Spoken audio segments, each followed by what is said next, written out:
Gina, start with the Pledge of Allegiance. I pledge allegiance to the flag of the United States of America and to the republic for which it stands, one nation, under God, indivisible, with liberty and justice for all.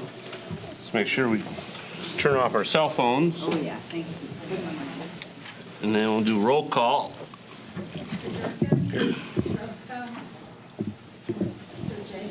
Here. Here. Here. Yes, here. Here. All right. Discussion items, FOIA requests. One second.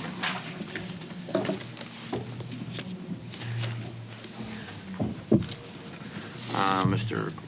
Quinn, hold on a second. All right, there we go. We had one on the roof replacement award. Then we had a commercial FOIA regarding all of our purchasing records. Another regarding agreements or contracts that provide content filtering and monitoring software for the district. And then there was another one for the Retired Teachers Association. The responses are attached.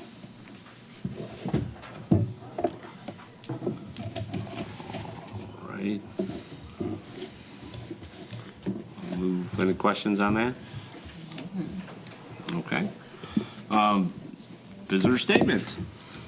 All right, I'll read my little blurb here. The Board of Education welcomes and encourages the participation of its citizens in the business of the school district. There are 2 points in the meeting where visitor statements are scheduled.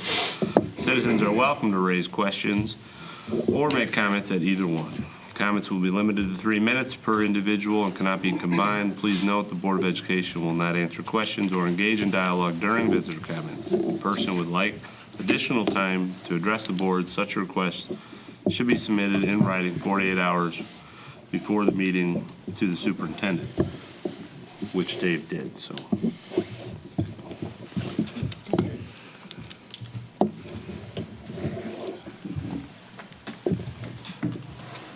Good evening, and thank you. And I'm fighting a bad cold, so I hope I sound okay. So, first of all, as always, thank you for giving me the opportunity to speak tonight and for the additional time.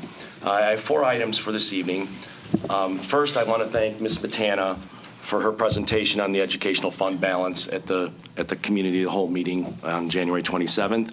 It was very thorough, it was concise, it was extremely well done, and I appreciate the board having her make this presentation to clarify and address some of the questions and concerns that I've brought up these last 4 months. So thank you, Ms. Matana.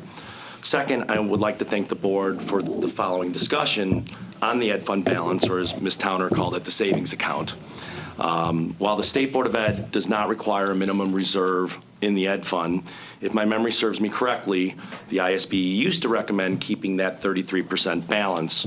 However, as Ms. Matana stated at the last meeting, it appears that there are no current recommendations for districts regarding the minimum balance anymore. That being said, I was wondering if Ms. Matana could find out what the ed fund balances are for the top high schools in the state, the schools we regularly compare ourselves to, both academically and strive to be like. It would also be helpful to find out how long it took those schools to build up those reserves and the steps they took to do so without negatively impacting the education of their students. Is a 48 to 52% balance too much? Does the district feel safe with 40% or 45%? As an educator, we are always urged to collaborate and grow with our colleagues. I would think fostering a collaborative relationship with school boards of other successful districts would be equally as valuable. Thirdly, at the last meeting, President Smithing and Dr. Skinkis both made some poignant comments pertaining to the need of being fiscally responsible, especially with the uncertain financial times in the state. I agreed wholeheartedly with what they both said. However, the district practice of issuing administrative bonuses completely contradicts those statements.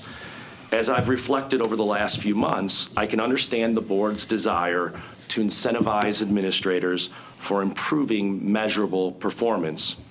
But paying an administrator a retention bonus for doing the job they signed a contract to do is simply wrong. I know I would be unable to look myself in the mirror if I knew that I was receiving extra taxpayer money for doing the job I was hired to do. instead of that money being directly used to improve the education of the students in my charge. As I've stressed before, we, District 208, is a non-profit organization, and if it continues this practice, its argument for fiscal responsibility becomes hypocrisy. Lastly, I would like to address Ms. Haruska's comments encouraging more students to take a last hour study hall so that they can leave school early. This is completely antithetical to the mission of this school district or any school. Our sole charge as an educational institution is to provide our students with the richest and fullest experience possible in order to best prepare them for whatever the next steps in their life may be.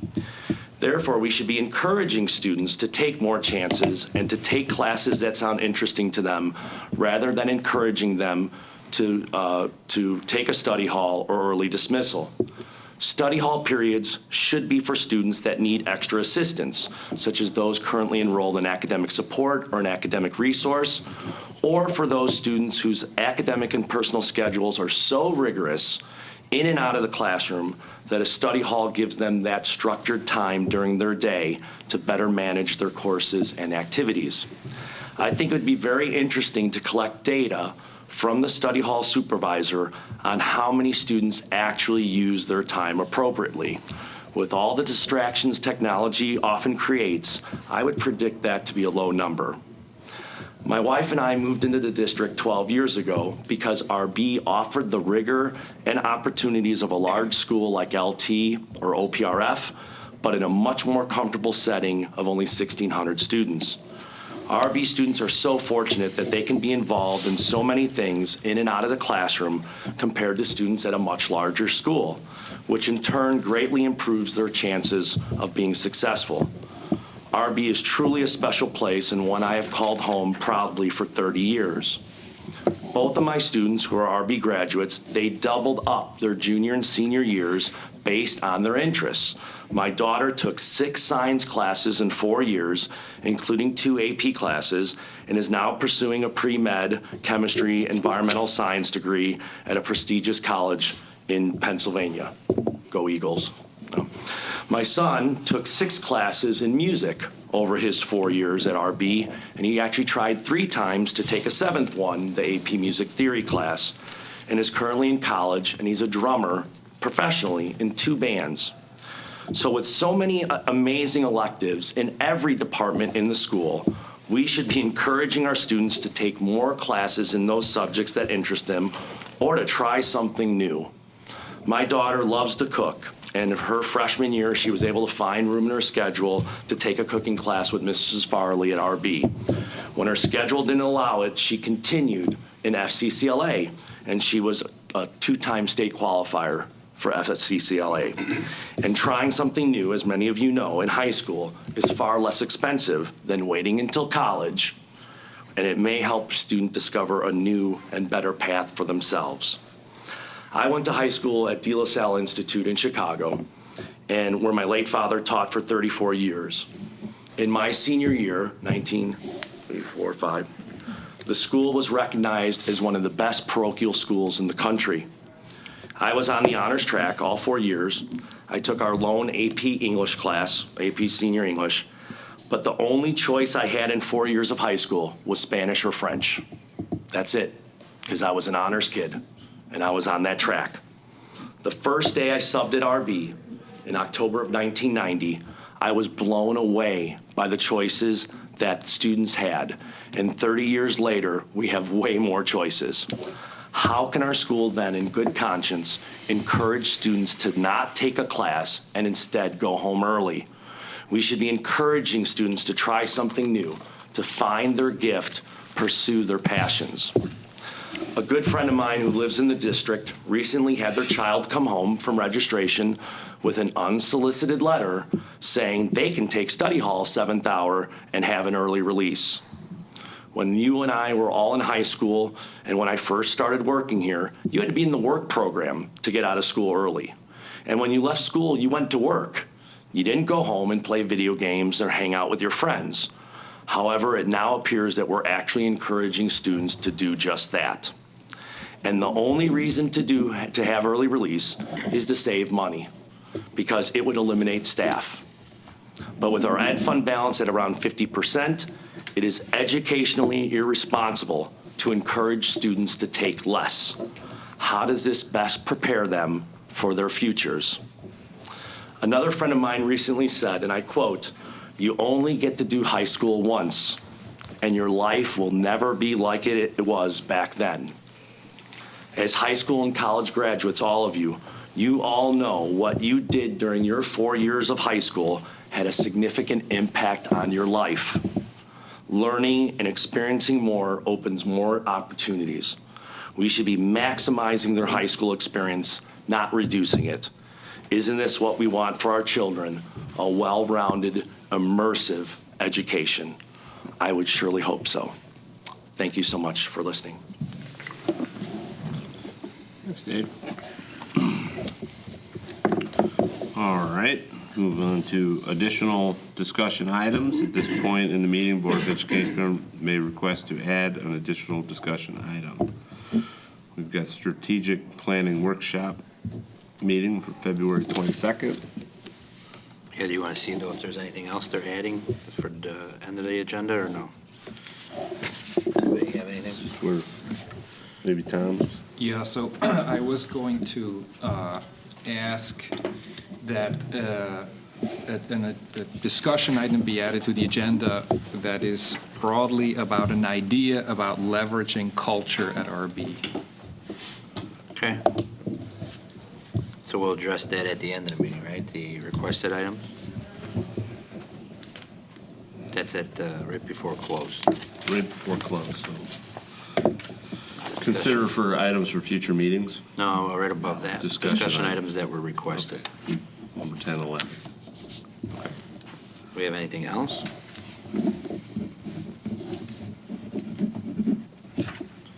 Okay, so in regards to the strategic planning, our numbers are up significantly from what we last reported. So we now have a commitment from a District 96 board member, 2 District 95 board members. We have not heard from District 94. We have a trustee coming from the Village of Riverside. We have a trustee, we have the mayor coming from North Riverside. We have not heard from the Village Board of Brookfield. We have representatives coming from the PTO, music sponsors, 4 RBEA members, and I'm still waiting to hear on students, and we have 4 administrators plus the board members, so we're well over 20 people already. So is there anyone in that group specifically missing? I was trying to do a tally as you were going through from when we Yes, we're discussed about who missing to invite. Village of Brookfield. Wes was going to call them. The chamber representatives, one from Riverside and one from Brookfield.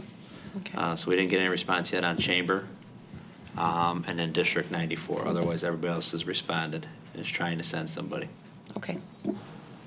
That's good. Yeah, better than last week, Yes. or last meeting, I should say. We were at 2, so we're good. We're at over 20, so. All right, so I'll many reach students out did to we Kid and the invite? guys again. We asked for 4 to 5. 45. And are the parents basically represented by the PTO members? PTO boosters, music sponsors, and then we did the elected officials for the elementary boards that feed in, and the elected officials from the village boards, so that, since they serve somewhat as representatives of those different populations, we thought that would be a way to go.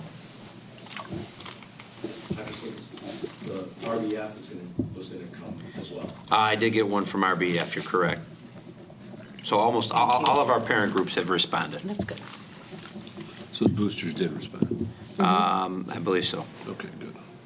That was on my list to call too. Now you don't have to. That's safe. There you go. Say your phone call.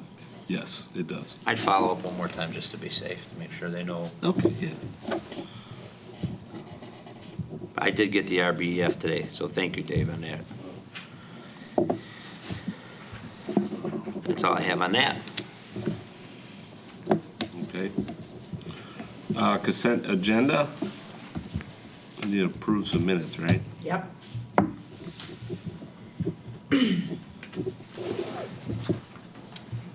Shall I read the? Read the approve. right? Sure, read the motion. Yeah. The Board of Education, Township High School District 208, Cook County, Illinois, takes the following action on the listed consent agenda items. Approves minutes from the meetings held on January 14th and January 28th, 2020, open and close, as presented in the February 11th, 2020 Board Agenda Packet. All right, that's it. All in favor? We need a Need a second. second. See, I'm jumping ahead here. Second. Second, Gina Sierra, and ask if any discussion. Just a quick question, since Yes. at the first one of those two meetings, I wasn't present, so I guess I'm abstaining on that. No, 'cause No, you're just you approving can- minutes. You're just approving Yeah. that they're actually. You can abstain if you'd like to. But if I wasn't here, how do I know if they're accurate? They're Okay, in there. that's fine, he could have, no, he can abstain if he wants. Okay. You're right. Okay. So when Mary Ann takes the vote, you could just say abstain if you want. Well, actually, it's an all in favor, Yeah, so right. that's fine, he could still just say Call for a Any roll more abstain. discussion? Nay. All right, so we'll do all in favor. Aye. All opposed? All abstaining? Aye. All right, the ayes have it. Move through that. Old business. Life safety capital improvements, Kristen was working with Joel and the architect to get our bid out for the roof top unit that needs to go over the gymnastics auxiliary room. It's a small it's a small unit. So that bid went into the paper today. We also ended up using a commissioning agent to review the plans and design. It's an additional probably like $4,500 roughly. But we recognized some value and when we did commissioning, kind of provides a third party to review the design and the installation. We did secure that and they reviewed the design that was going out today and the controls and some of those things. Who do we use for that? Bowman Bauman Consulting. Consulting and Commissioning. Am I missing anything? The bid opening will be February 25th, which is the day of the board meeting, so we'll be walking in those bids so that you have that, and then. As a first read. As a first read, and then the second read is March 10th board meeting. Right. Okay. And that's all I have for life safety capital improvements. All right, new business. Payment of bills. Kristen, were there any questions on the bills? There were two questions submitted. The first was in regards to special education tuition. The current bill, you can see it's broken out throughout the entire bills because we pay several different outplacement schools, but the total payment for this month is $97,508.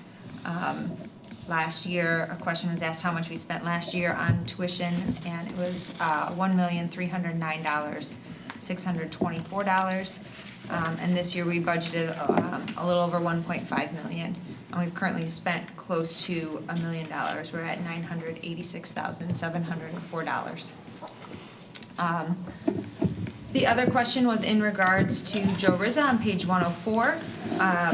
They had sent us the November bill maybe 2 months ago, but they did not send October and December. So that's why there are two invoices. Our agreement is for $9 a day for the two cars. There's no, it's not a traditional lease, so we don't have an option of buying it at the end. There's no down payment, it's just $9 a day. And maintenance stays with us? Correct. Maintenance, okay. And repairs also? Yeah, but I mean, we get a new car every 2-3 years, just like a lease. So we don't have. So typically it's just only if oil there's- changes. Yeah. Do the guys do them right in the garage there, or you can't do it on that kind of car? I don't know the answer to that, actually. It's a good question. Do they practice I should them? say, the kids that take auto shop, because it's not necessarily all boys. Yes, so. correct. Sorry. And the, There was one So it's a other 2-year. question about the Go Guardian. Yeah, I think that was in regards to the FOIA, but I can explain both of those. So we use GoGuardian and we use Bark. They serve similar purposes, but are a little different. So Bark is free, and it's a monitoring tool that we use to monitor Google applications.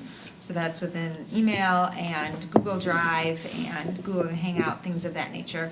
It looks for potentially harmful activities like self-harm, sexual content, weapons, cyberbullying, drug or alcohol-related content, things of that nature. And then when they flag an activity, an email is sent to the school administrators, and then we review it to see if there's merit to it. Sometimes they flag things that don't need to be investigated. And then if there is merit to it, we investigate it, and the service works on or off campus. GoGuardian is similar, except it's a paid service and it monitors all internet activity. So Bark is for Google applications and GoGuardian is for the internet as a whole. Again, it monitors for the same things on and off campus. And it also allows us to filter the internet and block internet sites from students that are not appropriate, so we use it for that.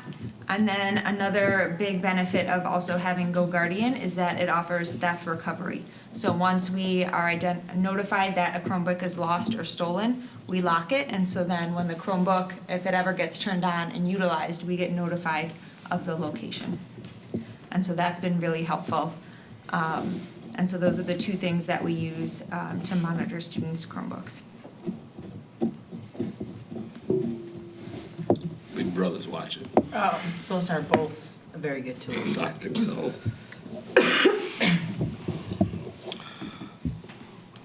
Okay, so is there any discussion on the bills before we read the motion? Thank you. Any question for Kristen? Board of Education Township High School District 208, Cook County, Illinois approves the payment of the bills as presented and listed in the February 11th, 2020 board agenda packet. Need a second? Second. Second, Tom Jacobs. All right, and that's a roll call. Ms. Ruska? Yes. Mr. Jacobs? Yes. Ms. Zero? Yes. Ms. Towner? Yes. Ms. Zabel? Yes. Mr. Gerber? Yes. Mr. Smith? Yes. All right, move on to lacrosse activity accounts. It's a formality before we can open a student activity account.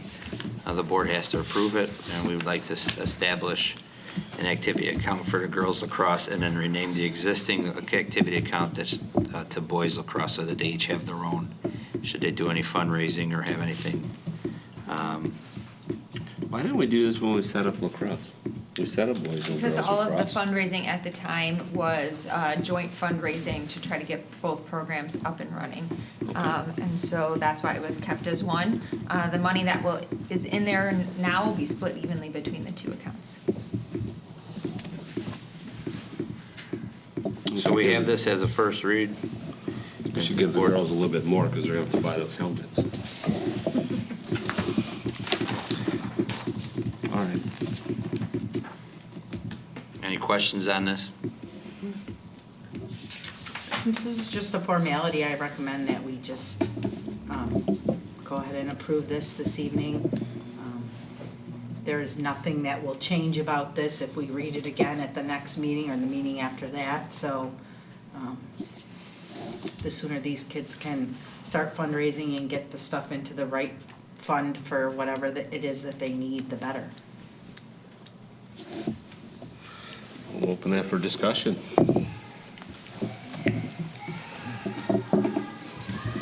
I don't think it's going to affect any, I mean, the fundraising wouldn't affect that. They would just go into this account, right?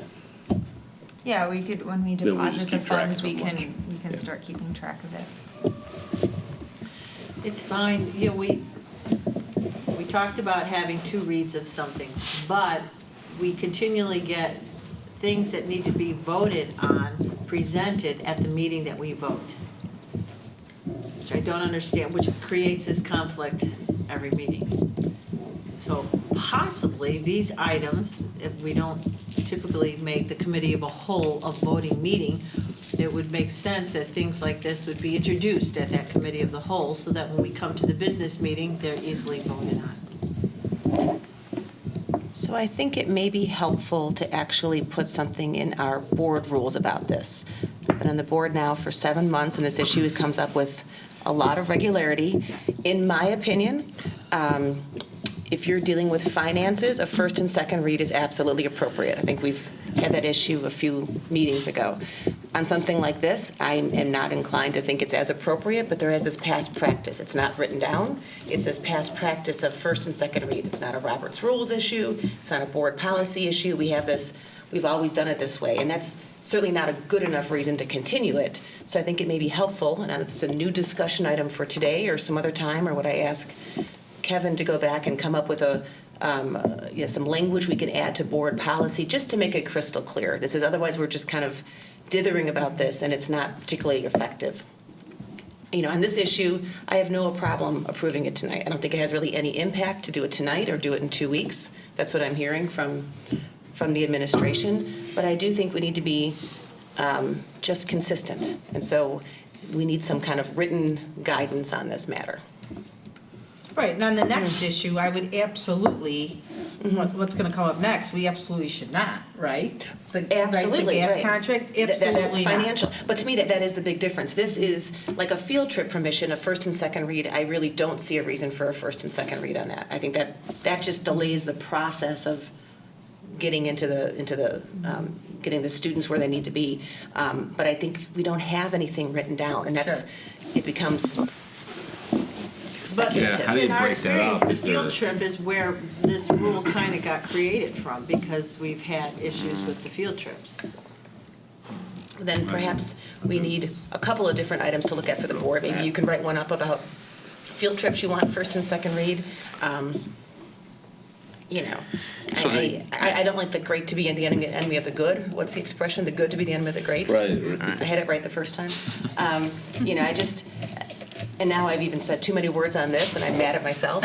But at the same time, I think we've just gone to this point where let's just hash it out, take a vote on it, amend the rules, and then move forward.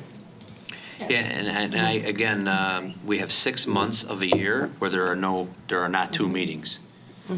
So there are some things that will develop over the summer that we don't have an opportunity, so then we have to hold something for 60 days before we can get approval. Now, we try to avoid bringing any new contracts like that.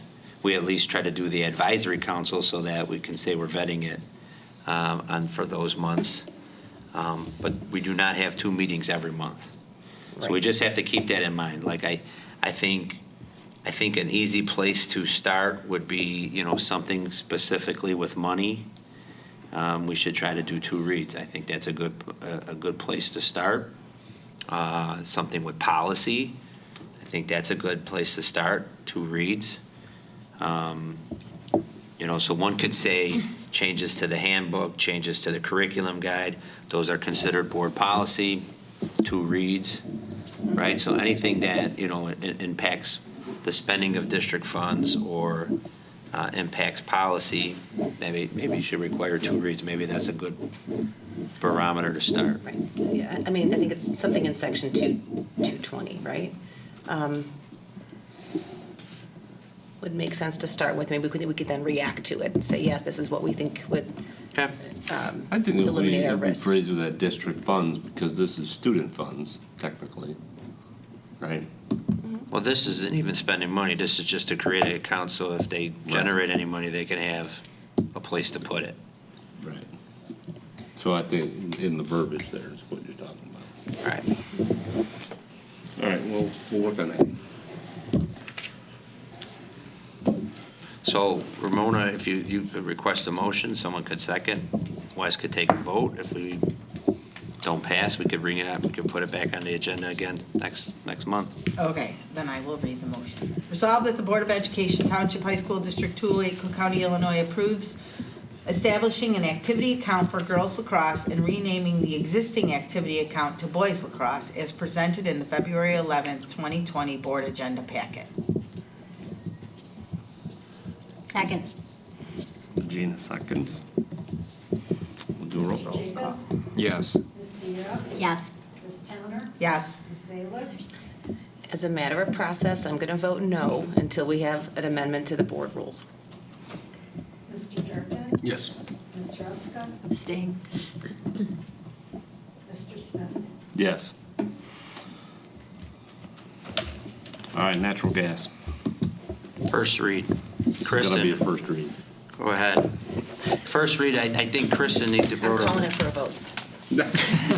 Well, here's an example. Just so the board understands, I think if you look down on Kristen's action sheet, just understand that the dollar amount will change. So if somebody says, oh, next month, hey, this isn't the same amount you showed us, well, that's what happens when we wait. So just everybody should be prepared for that. Correct. So a little background, the Illinois Energy Consortium is an Illinois not-for-profit joint energy buying program, and their only supplier was Constellation, and that is who we used to go with in the past. So as a result, because they only had one supplier, there was no competition in pricing among other suppliers. So last year we ended our agreement with them, but there is a huge time frame to get out of that agreement, and so that's why this would take into effect July 1st. So since then, we've been working with a group called Nania Energy Advisors. The district's consultant from Nania Energy Advisors watches the market. They've been doing that for us since the summer and kind of tracking gas prices. And when they believe the gas market is at their lowest, they give us our 3 proposed solutions for new suppliers. So currently, due to the very mild winter, we've kind of reached an all-time low in terms of gas prices. The attached pricing that I provided to you only covers usage charges. As with any utility, there are other fees associated as well. Historically, again, it depends on the winter, but typically around $60,000. So 2/3 is our usage fee and about 1/3 is kind of the standard fees. District's legal counsel provided us some feedback on the contract language. We've given it Direct Energy's. So right now we're kind of going back and forth to agree on some contract language. So as Dr. Skinka said, I want to be clear that these prices will change. Gas prices change every day. And there's no such thing as locking in a rate. So you don't lock in a rate until you actually sign the contract. Just want the board to be aware of that. And then on the flyer, one thing I also wanted to point out is that the annual cost savings of that $2,000 projected, that's per year, based off of what our current rate is, which we had locked in for 3 years, expiring this July. And then I'm recommending ultimately that we go with the 3-year contract as well, so we can lock in that low rate when we do decide to move forward with this. So I had a question on this. I think this is great. I mean, it's a nice decrease. I just wanted to understand, and if I'm not getting it, I apologize. So the annualized cost is because of usage is low this year. Theoretically, the savings would be greater if next year was a colder year and there was more utilization? Correct. Okay, so this is, even though the price is locked in, that 42 versus 39.8 is just Assuming we use current the exact, utilization. yes. Okay, Yes, and just for that first year. thank you. And I just wanted to make sure I understood that. More out of curiosity for me, do you know why the Illinois Energy Consortium would only have one vendor they're working with, and what was it good for, if there's one choice? I do not know. I don't know the history of that because I wasn't associated with the consortium. Maybe Dr. Skinkis does. It's been something the district has been using for quite some time. So that's why we looked at bringing the consultant in last year with the electricity. They also had very unfavorable terms in terms of like getting out and, rolling over 3-year contracts and things of that nature. Yeah. Was that Constellation's language or the consortium's? Technically, I think it was through Constellation. Yeah, because And pretty tough. I talked to somebody from the consortium at the convention or the school board conference, and it seemed like a great idea to leverage purchasing power and so forth, but when I saw this, it's just strange. So it seems like a great proposal. I think the consortium was more kind of like a cooperative, hey, we're buying in bulk, so give us the best price, but I think they chose just dealing with the one vendor, whether they selected other prices or not, or this person constantly watches the market and gives you the 3 lowest options. Nania is also great. In the summer, they notified us of a program through C-Power where if you get short notice, but you're requested to turn off or lower your energy usage for an hour at a very high demand time. And so we participated in that, and for the first time this past summer, Scott had signed us up, and from that we got $28,000 of revenue. Wow. we wouldn't have known about it, that program, had it not been for this energy advisor. So, you know, I'm really happy with the services that they've provided, and you know, they just got a small commission off of our revenue in the summer as well.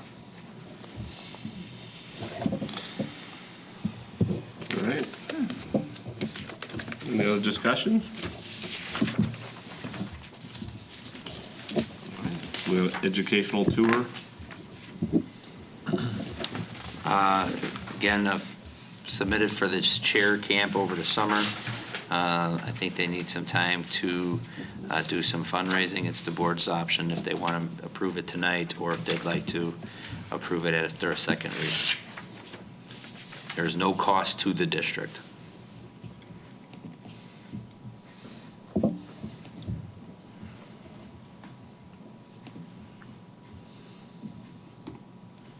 Where are they going?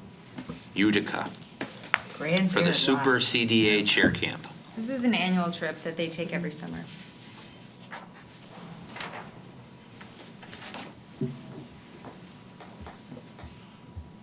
All right. Do we have numbers, how many are going? Do It we says have- 40 students, is that? All the information's in the packet. Yeah. They have 5 chaperones. I mean, they're in good shape for chaperones, and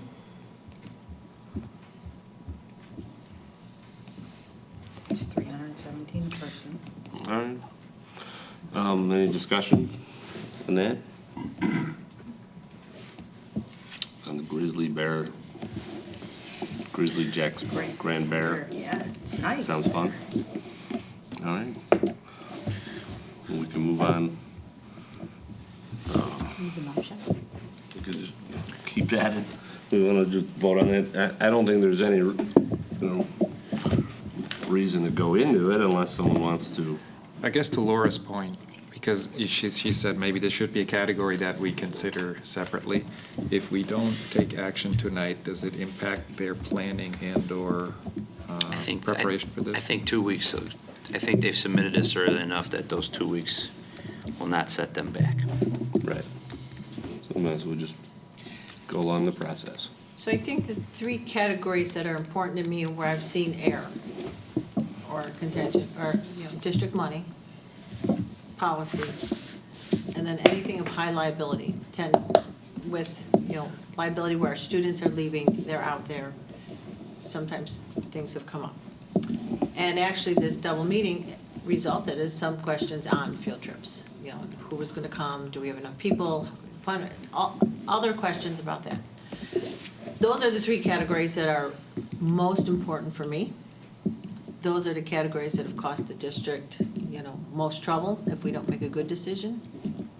As far as operational decisions, you know, the other one, that's fine with me. It's a staff operational. If you split accounts, that's just an operational. But that's just my suggestion for some of the categories that I would like to see as 2 reads. Well, I think Kevin's got a plan and we'll come up with some verbiage. If you really wanted to do it like Robert's Rules of Order, we should have a first read, and then if the board had no questions, or there were none submitted on this packet read, or none in the next 2 weeks, it would go to the consent agenda item unless the board had items. That would be my preference. So then what would happen is, unless anybody submits any questions, a lot of this stuff would just be in a consent agenda item. Now, we normally only put a consent agenda item on the business meeting, which is the first meeting of the month. And so we do usually try to do, that's why I usually have like Kylie bring textbooks and things where we spend money. Like I tried to bring those so that they come at the cow and then we vote on them 2 weeks later at the business meeting. So like if you look at like Kristen, when Narnia sends her the gas rate, if I would have said, no, Kristen, you got to wait till the first, so we would have waited 2 weeks to get the first read at the cow, and then we would have waited another, rates could have doubled. Maybe they're not, maybe they go down, but that's where, if you set this up so that you only present something for the first time at the cow, and then do it at a business meeting, you could end up. You then lose some flexibility. You could lose some definite operational flexibility and could cost the district more money. Well, then we just have to vote at the committee of the whole meeting. I mean, we have voted in the past, Yeah, we have. and there's nothing to preclude us from having a consent Right, agenda on the we can- committee of the whole. We can set it up either with a consent or we just call it a special Right. committee of the whole and vote on it. Right. I mean, in the interest of time, I think we're all busy. My expectation is everyone's reading the packet, but obviously everyone doesn't get through the full packet for each meeting. And maybe that's where some of the questions come up, I think, when there's a first and second read. But at the same time, I think if you submit questions and it goes to a consent calendar, that seems like an absolutely appropriate and efficient use of the schedule. I don't have I mean, you can draft up the language, obviously, but, starting at the committee of the whole or starting here, it doesn't matter. And we've always written like at 220, when we write our policy or board rules, like we always write them so that we're not pigeonholed. Right. So that there is flexibility in those months where we only have one meeting where we need to make a decision or something. So, Yeah, these are operational procedures for so that every meeting is not, so how are we going to handle this one? How are we going to Yeah, handle this one? I Let's make it just smoother. don't know why we're doing this, but, all right, we'll look at, we'll read that, we'll adjust it, we'll talk about adjusting. so if we don't it. see, if Mary Ann or I don't receive any questions, we're just going to put this on the consent agenda for the next meeting. Okay? Yes. All right, matters for closed. We have personnel, student discipline, individual student matters, sale or lease property pending intimate litigation, collective negotiation, and school safety. It's another point where we get to have visitor statements. Seeing nobody, we'll skip that. Discussion items is where we go back to town. Correct. So tell us about this orange frog. Yep. And basically, I would like to introduce an idea that has potentially something to do with leveraging or accelerating culture at RB. And,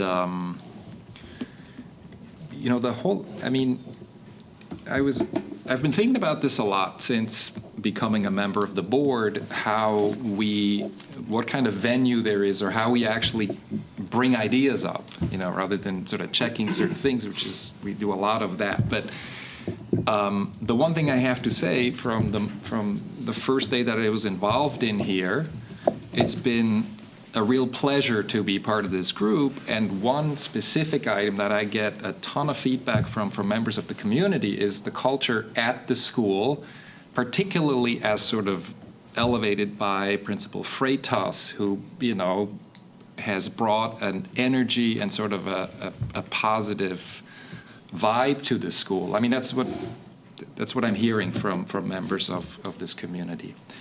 And so I think most of us went, or all of us went to that school board conference, and one thing that struck me in the presentation of the keynote speaker, which, he was that one-time Bears player who played exactly one game before he got injured. I think one of or maybe his key theme was the idea that culture is the driving factor for performance. And you've probably heard the notion that culture eats strategy for breakfast, something that gets attributed to a whole number of people. I have no idea who said it, but based on my experience, I like the notion of it. And so after that keynote, I was walking through another part of the convention there, and then at the table of the International Thought Leader Network, they handed out this booklet, The Orange Frog. And it was free. I mean, you could literally just help yourself to a copy. And The Orange Frog is a parable based on positive psychology by Sean Acor. And here in the bottom it says, as taught in Harvard's famed happiness course and in organizations and education worldwide. This Harvard happiness course was taught by Tal Ben-Shahar, who I've experienced firsthand at the Spertus Institute. And I never realized, but Sean Acor has gotten a ton of attention nationwide. He happened to have been on Oprah at some point and has become a bit of a sort of a darling of the positive psychology movement. But where it gets really interesting is Sean Acor and some of his thoughts on this and teachings have actually been already tested in Illinois. There's a U.S. News article titled How Positive Psychology Can Improve Student Success. And in it, it talks about his involvement. And then I'm just going to read this very briefly. ACORE has created the Orange Frog program to teach this approach to students and staff members at schools around the country. One such district is Schaumburg Township Elementary District 54 in the Chicago suburb of Schaumburg, Illinois. To kick off the 2016-17 school year, ACORE hosted a happiness summit and presented workshops for all staff members that focused on positive psychology. And then just one more line. It appears that Orange Frog does indeed work. In the past 3 years, School District 54 went from the 73rd percentile of academic achievement in Illinois to the 95th percentile, he says. So, Where is that district? I'm sorry. 54 Schaumburg. It's a huge district. It's got like 5 high schools, right? No, it's an No, it's elementary district. Oh, elementary. elementary. It's a Oh, K-8 district. sorry. And so, It is a big district. So, I mean, that's as far as the idea has. It's not really an idea yet. I just thought there were sort of a number of things connecting in my mind.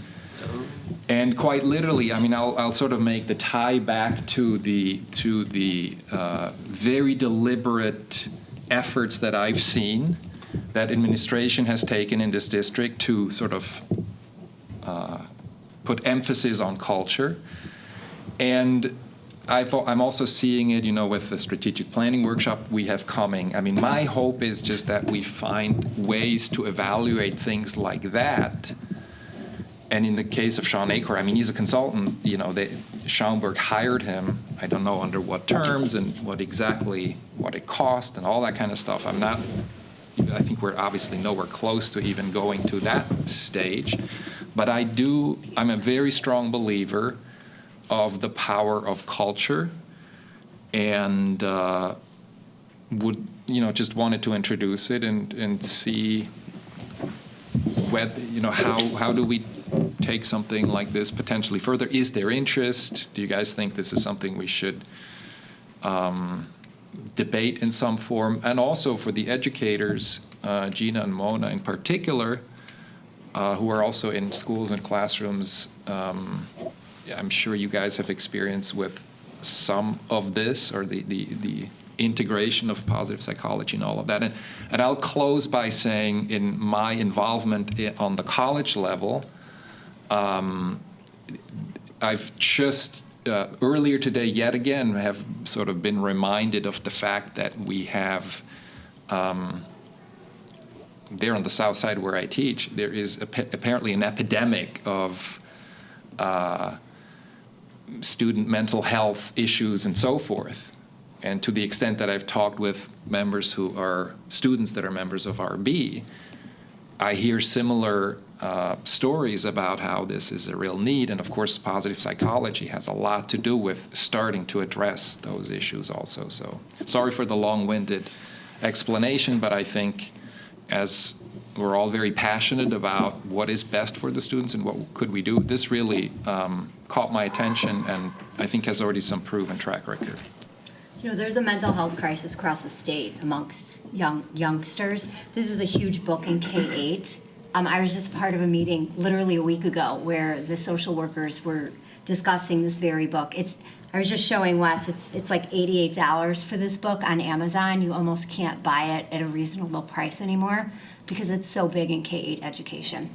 And the idea of culture and SEL and yeah, so that's why when you emailed me about it, I was like, yes, bring it up. It's fantastic. Right. And I also applaud Dr. Freitas because I hear the same thing in the community as well about just the infectious energy that you've brought to the school. So what I know about this is that they actually did, and I don't know if it was their board or administration, but at the III conference, they did a presentation because a friend who's a board member went to, and so they started with him as their guest speaker for their 17-18 school year. They did the Happiness Advantage as the book study, right? One of the things, and again, this is secondhand information, but one of the things my understanding is that district had a high turnover rate, and so this brought some stability in that aspect, was what they reported out at III. And then they had him come in as a consultant because last year they worked on his next book, which is Big Potential, right? And there is a blog post about it on the District 54 website. I can forward everyone the email if they want it, or the link if they want it. That's about all that I know about it. You know, vision, culture, teamwork, are all very important aspects to driving positive school culture, driving positive work culture, right? And even in a company or a school. So,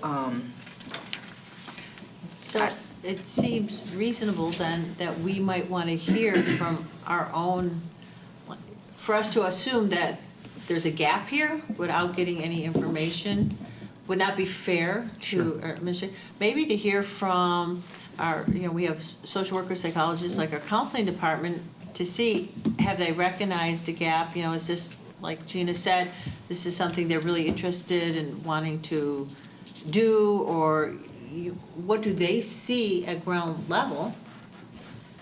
And at least collect some data. Historically, what Tom, the first thing you would do, like after presenting something like this, is maybe gather a little more background, whether it's a handout or a PDF, and then send it to me so I could disseminate to the board. Okay. And then everybody have an opportunity to read it, and it stays on as a discussion item, and we look at it again at the next meeting, talk about, yeah, this was good, or, I like the concept, but maybe it's more of a K-8 model. We should try to find some high school model, or let's see if this, see if it comes up again at the February 22nd. But I know, like, when we've had somebody bring up discussion items, like Laura, she's brought up consolidation on a couple occasions. She's supposed to bring materials to the district, back to the board. Sure.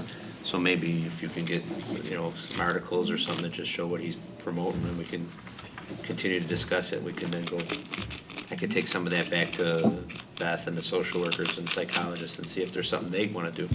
I'd be very happy to do that. And I also, the benefit of having something like that I'd love to hear from the teachers, from any teacher also, in terms of, is there a gap? Is this seen as potentially something that is missing or not at all? So, yes, be That'd happy. be one of my questions. Is there a need? well, I think some of that hopefully will You come out. can on always the- sharpen your Sure, saw, everybody right? can do better, right. I'm not trying to say we can't do that, but I'm like, but is there even a need? Right, and I think some of Seems it we will have come out on a the pretty great 22nd. culture here, to me. I don't know. Yes, we don't want to make an assumption, but, asking good questions, and now that this has come up, and the information will help us ask even better questions. Right. Yeah. I think that's great. All right, anything else we want to discuss on that one?